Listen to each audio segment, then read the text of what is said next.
Good afternoon, live from Toronto on the GBKM network. This is the Chat Up Show, the show where we catch you up with a chat up of our weekly headlines. I'm your host, Elizabeth Eloidy, and I hope that you are ready to chat it up with me today.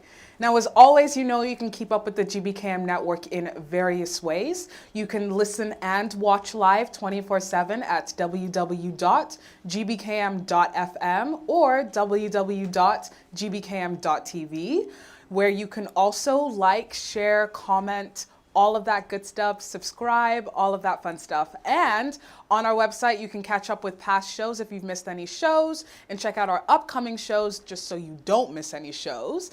And the best part about this is we also have our free app available for download on the App Store and the Google Play Store. So for all our Apple and Android users, don't worry, we got y'all. You can download the free app today and take us on the go with you anywhere you go. You could also get notifications when we go live so you never have to miss another show again. And all of the features you get on the website are available on the app. So if you want to like, share, comment, you can do that right on the app. If you want to check out our past shows, check out upcoming shows, check out our breaking news, check out our on-air personalities, all of that fun stuff, you can do that right on our app that you can download, the GBKM app in the App Store and the Google Play Store. You can also, of course, continue to watch us on Facebook at GBKM Television and YouTube at GBKM TV, where you can also continue to like, share, comment, and subscribe. The usual. You can also follow us on Instagram at GBKMFM and Twitter at GBKM_FM. It's still Black History Month. We're still here celebrating on GBKM. And last week, I actually made an appearance on our very own Romaine Redmond's Ute Turned Up show to discuss how the Ute are going to turn up for Black History. See what I did there? Yeah, but anyway, you can catch up and watch what we discussed on the show last Saturday on our website and our app. But today, we're going to kind of continue that conversation, but of course in a little bit of a different context here on the Chat Up Show. And I have some special guests virtually, of course, joining me, because you know we're still in the middle of the pandemic out here. I'm so excited to be diving into this conversation about the youth in the diaspora and the importance of keeping our cultural heritage alive. It's so important, especially as, you know, GBKM is the mouthpiece for our community at large here and in the diaspora. So, you know, we got to keep up with issues that pertain to our community folks. So, without further ado, I would like you to help me and join me in welcoming our special guests for today. Please, please, please welcome Bosede Adebi, who is the CEO of Care Focus, and Naomi Omoride, who is the youth coordinator of Care Focus here, joining me on the Chat Up Show today. Hello and welcome, ladies. Hello, hi. Hi. Thank you for joining us. How are you doing today? I'm doing great. Thank you for having me. How are you? Good, good. Staying safe, I hope. Yes. Of course. Great stuff. Now, I kind of want to just dive into what Care Focus is. Now, I'm going to first let, of course, our CEO here take it over and tell us a little bit more about what this organization is and what it does within our community. Thank you so much, Elizabeth. Thank you for all that you do also in the community. Very happy to be here, and I'm very happy to be talking about our organization here on GBKN Radio and TV. Thank you so much. So Care Focus, um, just like every other organization, was born out of Saving Grace Ministry. It's the reach out arm of Saving Grace Ministry. And Saving Grace Ministry on its own has been on for about 3 years or so now. It's a non-profit organization that was registered in 2018. Ever since, we have been um, carrying out lots of activities in our community, um, among women, among the older adults, and so on and so on. So Care Focus is just is committed to reaching out to the vulnerable and disadvantaged people in the community, We want to be able to create programs that will help in reaching out to this. I don't like to call them the less privileged, but disadvantaged people in our community as much as we can. And like I said again, we've been doing that for almost 3 years now. So, what was the inspiration behind taking the leap to start the organization Care Focus? Wow, thank you so much for that question. That's a very interesting question that I'm always looking at to answer. The inspiration was passion and concern for my community. When I first came to Canada in 2010, I noticed that a lot of people, women in particular, were just moving towards a particular um, sector or profession. Let me use that word.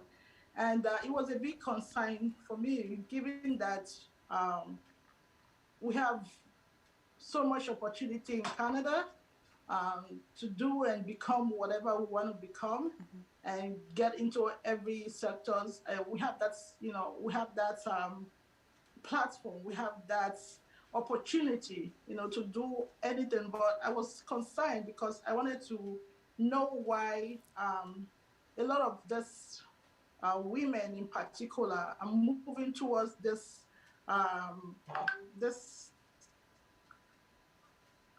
particular profession. So, but I found out that they all have their various reasons, and that I particularly can do better and show like an example, and also be like an inspiration for them to know that it's not just about one particular area, no matter what it is that you're going to be getting from that. It's about spreading or taking up other profession in our community. That's where we are able to have a solid community, a diverse community when it comes to profession and uh, um, and job opportunities among our youth. So I wanted to be able to do that, and I needed a platform. I needed a platform to kind of, create that or bring that out. So we started with our women program, capacity program that was titled the Purpose Driven Women Conference we had in 2018. And we were able to speak to a lot of women about them having, to move towards different profession, something that they are really, really passionate about, something that they really want to do, Yeah. not just for the money, but something that they love to do. And then, we created that platform for them, and then we told them and gave them information also on how to go about it. And another reason, again, like what motivated me or what inspired me was information. When I first came again, I used myself as an example a lot, because you have to have experienced something, to be able to know what you're missing or what other people are missing. So I didn't have a lot of information, and I also needed help in that area. And I find out that having my platform or having this organization will also allow me to provide relevant information to these women that will actually help them, to fill into the, the society at which they find themselves. So we try to do that as much as we can. So, just creating support for women, career-wise, but also like starting up a new life here, and immigration-wise as well. Yes. Yeah. Yes. And so, what about you, Naomi? You're the youth coordinator. What was your journey like? How did that begin with Care Focus? So Thank you. My journey with Career Focus began, as you said, the youth coordinator. The youth sector of the organization is meant to reach out to and empower all kinds of youth in Toronto to basically provide a voice for us. And in the future, we wish to provide many, many outreach programs, um, provide a lot of information, networking for the youth, for them to be able to find their feet. Because I feel like a lot of times in society, youth are often neglected. I guess because we're young, we're still trying to find ourselves. So we hope for to use this organization as an opportunity to help them find themselves, empower them, and overall, gain confidence in society. And that's definitely an interesting point that you bring up, Naomi, about how oftentimes the youth are forgotten and or considered not as serious, quote unquote, or don't know what they're doing, don't know where they want to go. And I'm a youth too, and sometimes I'm like, I think I figured it out somehow. Like I'm awake and breathing and living and getting to places on time. So like I'm somewhat adulting. But for you, Ms. Bossade, what was it about incorporating the youth for you that was so important, especially with your organization, within your organization? Okay, so like she rightly said, for me, it's about culture, it's about diversity, it's about bringing the youth together in unity. It's about letting them know the importance of culture and to know also to know that uh, culture is part of our identity, that they need to come together to create, to have a voice, to make a difference in our society. So it was very important for me to create that platform for the youth, to have a voice and to do the things that they want to do and they want to see, or talk about the things that they want to see in our community. And so now, just to transition into the event that's happening this weekend, could you tell us a little bit more about what this summit is about, what we can expect from the event on Saturday? Oh, wow. So it's going to be awesome. This event is something that like I said, that I'm very, very, very, very passionate about. Hold on a second, please. Is something that I'm very passionate about, and I want to see our youth come together in one voice and to talk about issues that mostly affect them, and how we can all come together to find a solution to those issues, especially in regards to racism, diversity, especially now that it's the Black History Month. We want to be able to talk about things like that. And then we want to be able to empower the youth as well. When I talk about empowerment, it's not just about talking, but also giving them that platform, which we have done with Care Focus, to express themselves. And if you take a look at the video that was done by the youth a few days ago, you could get the information that they are trying to pass to the general public about their concern and about what they intend to do, and the difference they want to see in the future.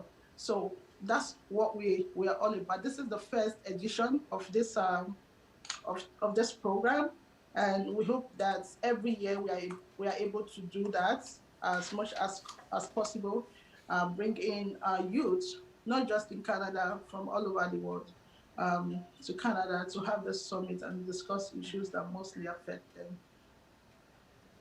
Now, this is the Youth in Diaspora Summit. Yes. I think that the diaspora part of it is really integral because you bring up the point of remembering culture and heritage and the importance of preserving that. And even just for you, Naomi, as well, like what does this event mean for you as a youth, being part of organizing it and bringing it to life? So I'm very excited about this event because it's an event that was put together for youth by youth. As a youth in the diaspora of African heritage, I feel like it's important to kind of like give us information. We're like an information generation. We just absorb anything and everything. Yeah. So this is an opportunity to learn about our culture because we're just really really into the North American culture that we never really stop to think about, okay, what about the culture where our parents were from, you know so I feel like this summit would give us an opportunity to provide that for our peers. Also, there's a mental health sector, which is also something that is very, very, very important to us as youth. We value mental health now, and we see the dangers of poor mental health or not being able to manage it well.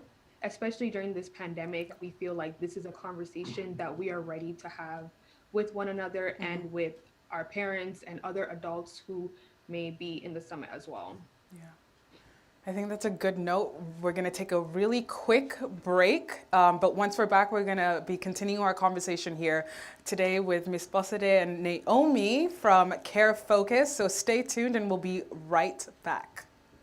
Features from the website that is portable, in your hand, ready to use and ready to go. Now I'm just gonna guide you through what we have available on our app right now. So here, this is the page where you can watch our live TV, our GBCam TV. You can watch live, enjoy the shows live. Now, if you go to our tabs, you can check out any shows you missed in the past shows tab, and that takes you to the past shows that have happened in the last week. And if you just scroll down, you can see those past shows in order, chronological order with their dates next to them as well. So if you've missed a show, no worries, just go to the past show tab and you can catch up on your favorite GBKM entertainment. Going back to our menus tab again, you can check out our upcoming shows so you do not miss any past shows. You can check out our breaking news section, which is our newest section as well, to learn of any breaking news within the diaspora, across the globe, all of that good stuff, so you can stay engaged and up to date on what's going on with our breaking news tab on the GBKM app and also available on the website.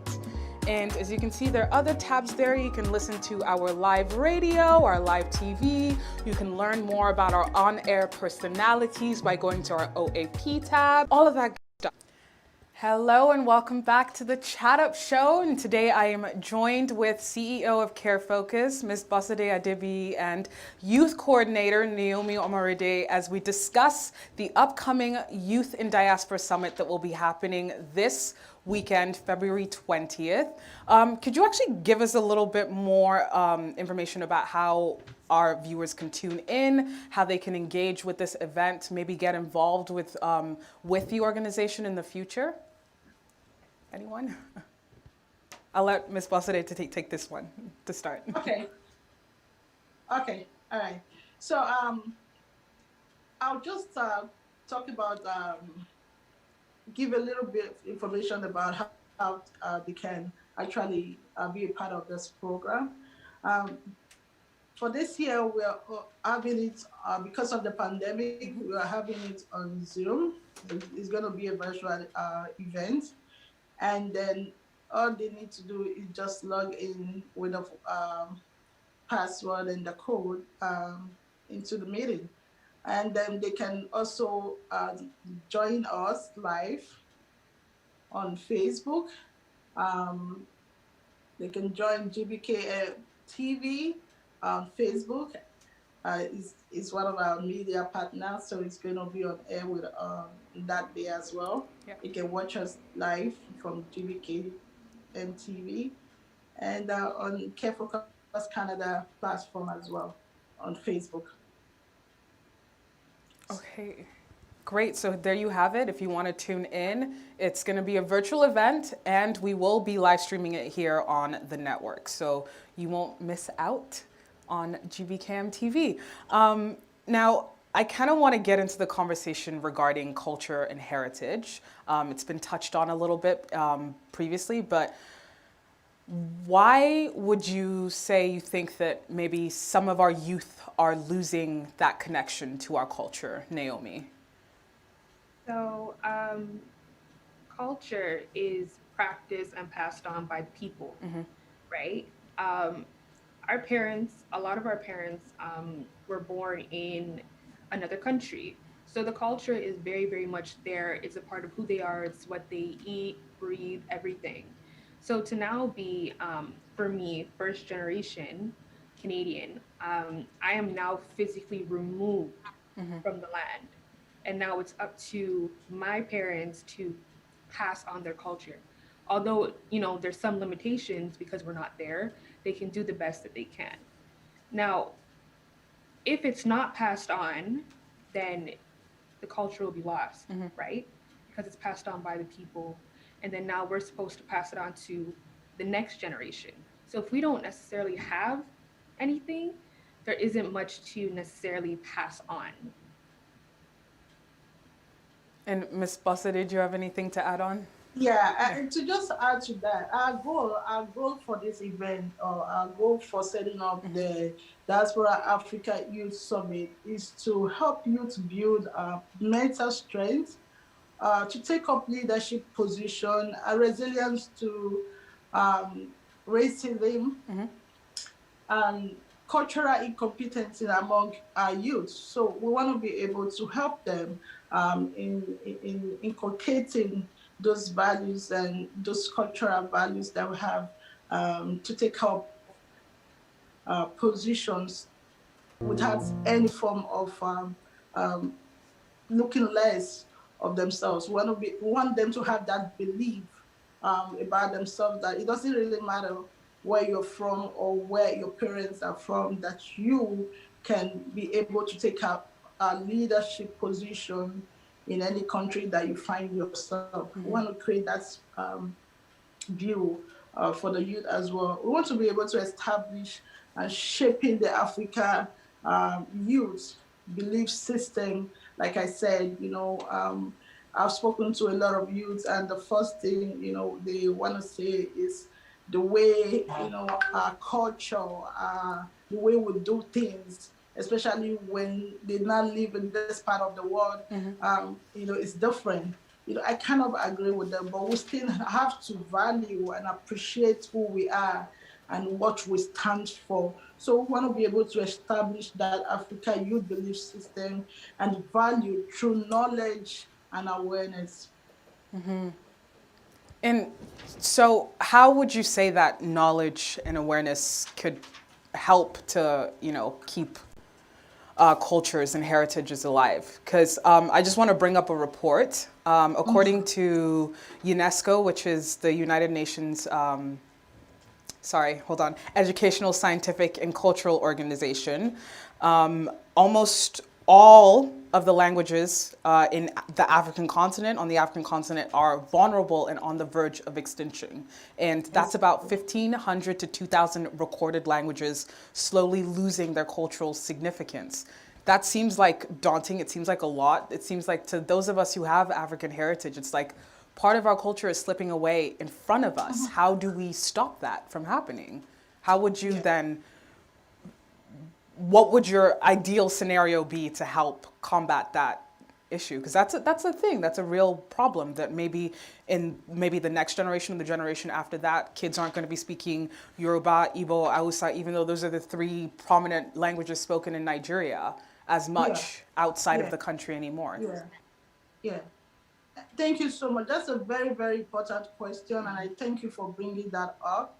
Um, that is a big concern for us, even as we are, we're having this program right now. We'll also talk about things like that. I think the biggest barrier that we have, in essence, to that what you just said, is our parents. I personally am a parent, and I want to accept the fact that I have, in order for me to um, preserve the heritage, our culture, I have to know that I have the responsibility to inculcate our culture into my children. So if I, as a parent, have failed in that aspect or in that regard, I have to begin to look for ways on how we can, impact our children generation, especially the younger generation, with our culture, our values. So, with that being said, I think it falls back more on our parents or on parents.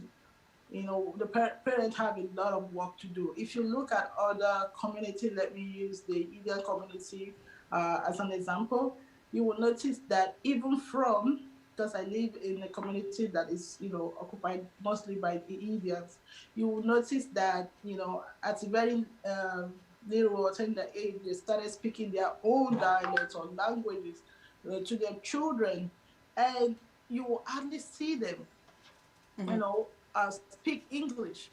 You hardly see them speak any other language apart from their language. And at that little age, the kids are already familiar with their language and they speak it fluently.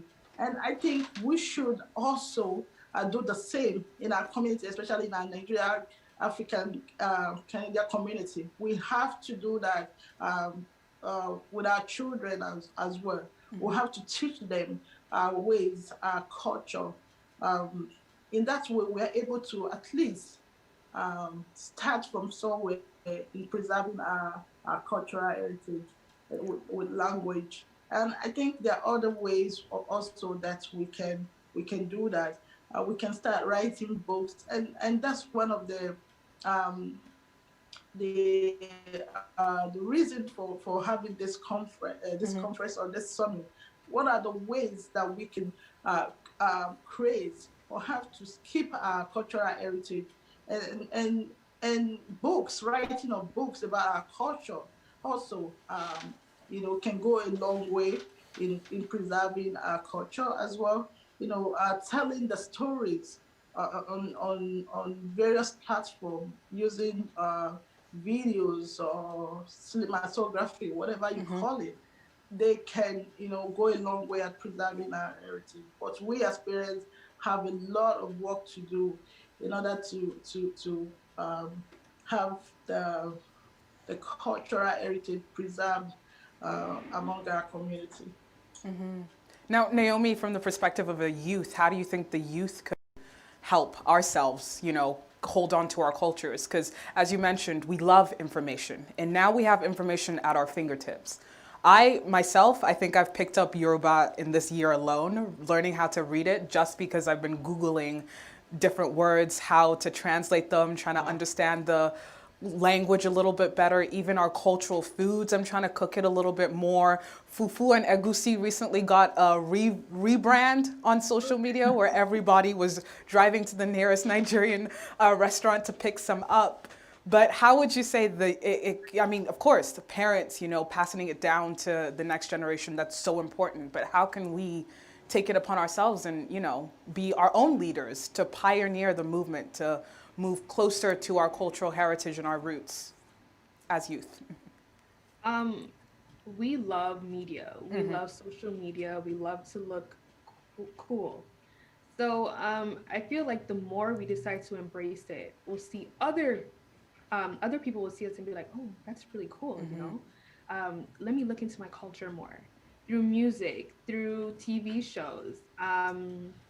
Yes, because I myself, because I'm being so sometimes I will try and look for a dictionary online to see if I could look up some words and practice by myself. Just having access to all these things to cater to different youths' needs. Maybe some people would want to learn the language through a cool and interesting and engaging TV show.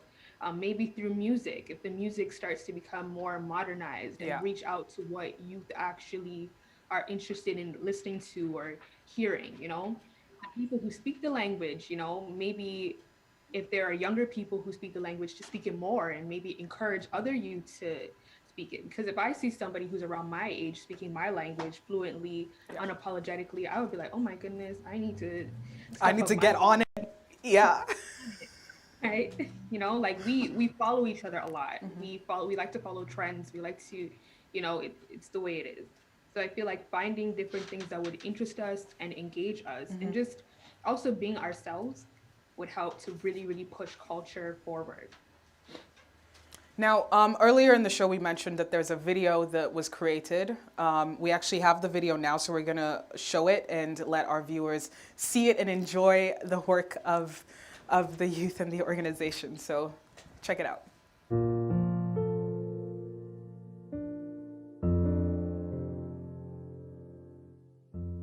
Blackness to me is resilience. Community. Unity. Brotherhood. Where did you start? There are 8 spots on a track and field track, each spot further back from the next. I didn't choose my start, but I can choose my finish. Define blackness like diamonds, because we always shine under pressure. I was placed in an awkward position where they said build your foundation, but you placed me on sand. Still a child, you scream, be a man. How can I build when my feet are sinking beneath the ground you want me under? No matter how many times you've been put down. While off balance, I build. Brick by brick, stone by stone, with my black face, with my black soul, I will make this place my home. Blackness is beauty. I understand why you resent it. Whether you like it or not, my skin is relentless. Melanina. Battered, shattered, and dispersed. Melanin smiles through pain and is prepared for the worst. Black is relentless. The skin in which you call a curse is the same reason you have blood diamonds on your purse. Blackness to me is gold. You immerse me in your words to make me hate. Hate my skin, my nose, my dark patches, my toes, the pigment on my lips. This list goes on for rows. But I love it. Beauty that transcends many dark shades. My land is rich. Rich in life, rich in gold, rich in stories they have never told. Our history. Creators of everything. You gave me a centimeter. I tended to it and made it an inch. From that inch, my field goes on for miles. Blackness to me is a blessing. From the sand you placed me on, I removed the locks. I dug till my hands bled and landed on rock. Now my foundation is steady. I persevere, then grow. Understand that sweat is the reason I glow. More representation. I want to see the Black community everywhere. Diverse. That's it. I didn't choose my start, but I can choose my finish. When I cross my finish line, you will recognize I'm gold. Recognize there was no box small enough to keep me in. You made me play hide and seek. Though good at hiding, I found myself. Created from love, broken from bondage. We get up every time we see pavement because I don't want a home. Not just for me, I want a haven, so I build. How can you stop something solar powered? I shine too bright to be diminished. Innovative, creative. You may have chosen my start, but I will choose my finish. My blackness. That's a beautiful, beautiful video. And I think that what's striking is just the diversity of it all. You see so much Black culture on display, Black history too, that, you know, some of the history we weren't taught in school, some of the history we may have forgotten about, that we had heard stories from older generations that have passed down. And what, you know what, let me ask you guys, what was it about this video that was so powerful for you personally, Naomi, to start? So this video was created in about a day. Wow. Yes. The power of the youth. See what happens when we all come together. So we were about 10 of us in the video, and one thing I wanted to capture about the video was that Blackness does not begin or end with slavery. Mm-hmm. And unfortunately in school, slavery is what we're mainly taught, and civil rights movement and stuff, and they're very important, mm-hmm. but there's more to us. Mm-hmm. One line that really resonated with me from the spoken word was that he said that sweat is the reason I glow. Mm. And I believe that we're always working hard, always just persevering through everything. Even the images I put in there of our different elements, like he said, of Black culture, for example, jumping the broom.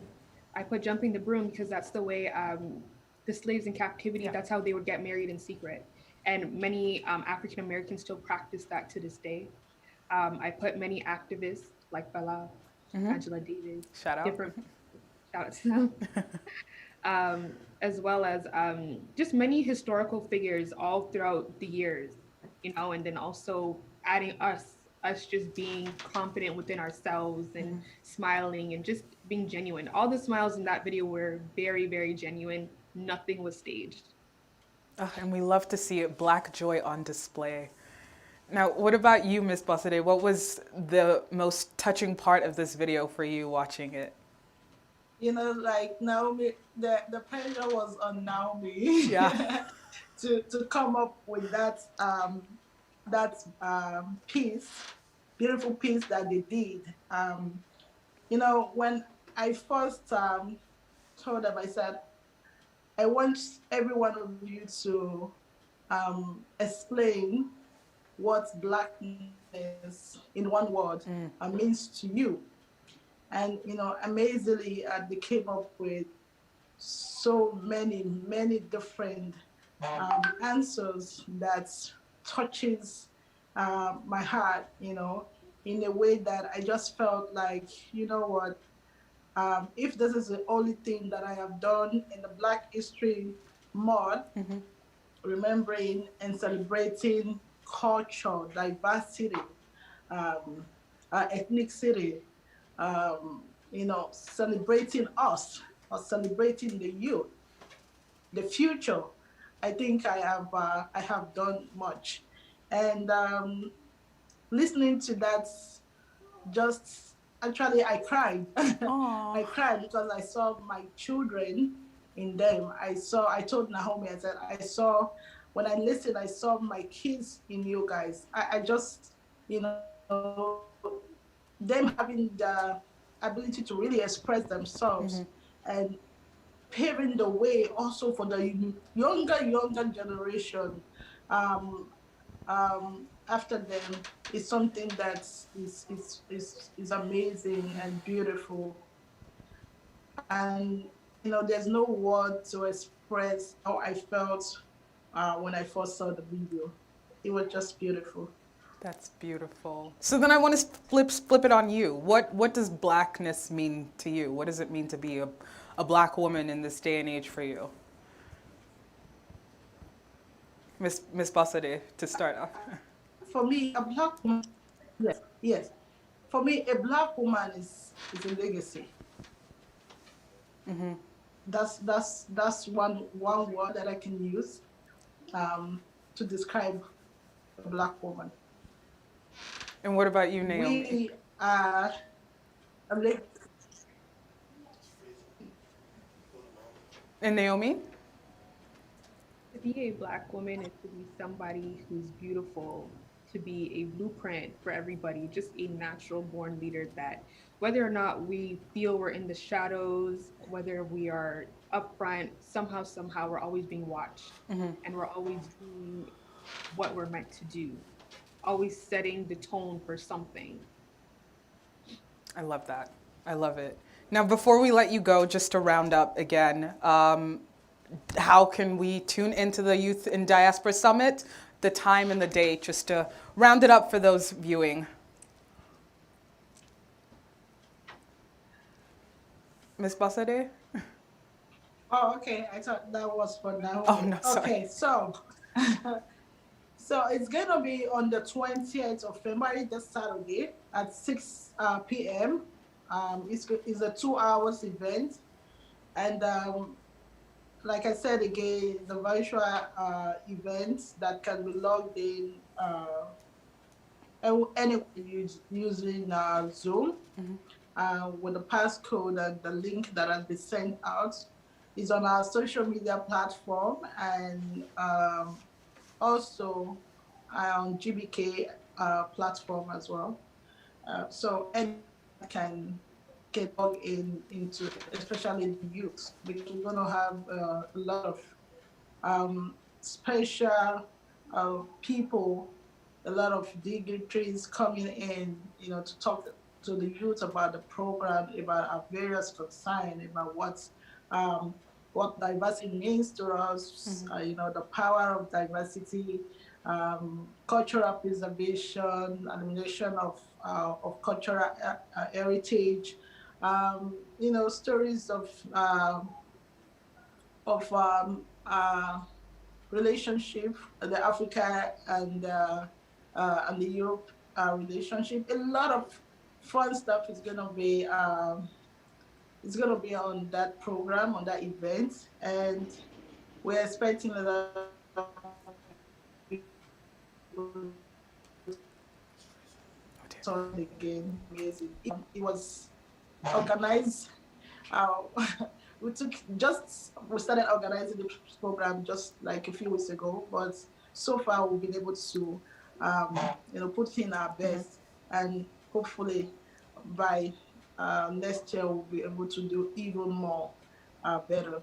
But yes, it's going to be something that's is going to be really, really impactful for everyone. Wonderful. And we sure cannot wait to be a part of that, to watch that and witness the growth of this new initiative. And with that, that concludes our show for today. As always, it's been so great chatting with you all. You can always keep up with the GBKM network 24/7 at www.gbkm.tv or www.gbkm.fm. Make sure you download our free app so you can take us on the go everywhere you go, and you'll get the notifications every time we go live, so you'll never miss a show again. That is the GBKM app, available on the App Store and the Google Play Store. Of course, there's Instagram as well, it's GBKM FM, and Twitter at GBKM_FM. And you can keep up with me, your host, on Instagram and Twitter at TIS_Liz_O. And I cannot wait to chat it up with you the same time, same place next week. Chat you then. Take care.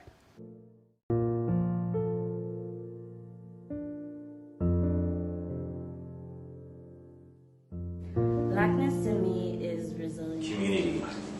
Unity. Brotherhood. Where did you start? There are 8 spots on a track and field track, each spot further back from the next. I didn't choose my start, but I can choose my finish. Define blackness like diamonds, because we always shine under pressure. I was placed in an awkward position where they said build your foundation, but you placed me on sand. Still a child, you scream, be a man. How can I build when my feet are sinking beneath the ground you want me under? No matter how many times you've been put down. While off balance, I build. Brick by brick, stone by stone, with my black face, with my black soul, I will make this place my home. Blackness is beauty. I understand why you resent it. Whether you like it or not, my skin is relentless. Melanina. Battered, shattered, and dispersed. Melanin smiles through pain and is prepared for the worst. Black is relentless. The skin in which you call a curse is the same reason you have blood diamonds on your purse. Blackness to me is gold. You immerse me in your words to make me hate. Hate my skin, my nose, my dark patches, my toes, the pigment on my lips. This list goes on for rows. But I love it. Beauty that transcends many dark shades. My land is rich. Rich in life, rich in gold, rich in stories they have never told. Our history. Creators of everything. You gave me a centimeter. I tended to it and made it an inch. From that inch, my